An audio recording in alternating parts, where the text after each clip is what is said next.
14-ാമത്തെ അധ്യായം. അത് 12ഉം 13ഉം അധ്യായത്തിൻ്റെ തുടർച്ചയാണ്. അതായത് സ്വർഗസ്ഥനായ ഞങ്ങളുടെ പിതാവേ. അതുതന്നെയാണ് ഈ അധ്യായത്തിലും പറഞ്ഞിരിക്കുന്നത്. സ്വർഗസ്ഥനായ ഞങ്ങളുടെ പിതാവേ എന്ന് നമ്മൾ പറയുമ്പം വിശ്വാസത്തിൻ്റെയും ആരാധനയുടെയും എളിമയുടെയും പ്രകരണങ്ങൾ ഈ വാക്യത്തിലൂടെ നമ്മൾ ചൊല്ലുന്നു.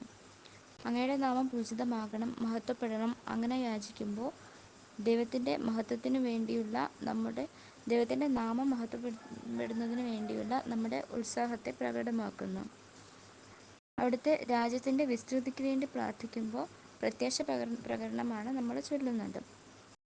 അങ്ങയുടെ തിരുമനസ്സ് സ്വർഗത്തിലെ പോലെ ഭൂമിയിലുമാകണമേ.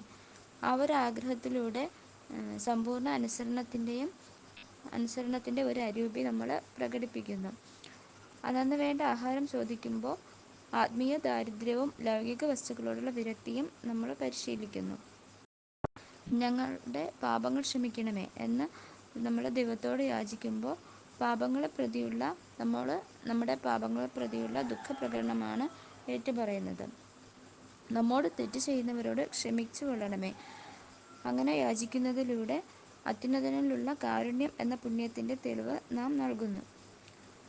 നമ്മുടെ എല്ലാ പ്രലോഭനങ്ങളിലും ദൈവത്തിൻ്റെ സഹായം ചോദിക്കുന്നതിലൂടെ എളിമയുടെയും വിവേകത്തിൻ്റെയും സഹനശക്തിയുടെയും പ്രകടനങ്ങൾ നമ്മൾ കാഴ്ചവെക്കുന്നു.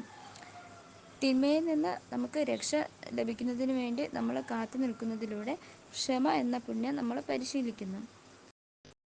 ഈ കാര്യങ്ങൾക്കെല്ലാം വേണ്ടി നമ്മൾ പ്രാർത്ഥിക്കുമ്പോഴേക്കും ദൈവത്തിൻ്റെ യഥാർത്ഥ കുഞ്ഞുങ്ങൾ എന്ന നിലയിലുള്ള നമ്മുടെ കടമ നമ്മൾ പ്രകടിപ്പിക്കുകയാണ് ചെയ്യുന്നത്.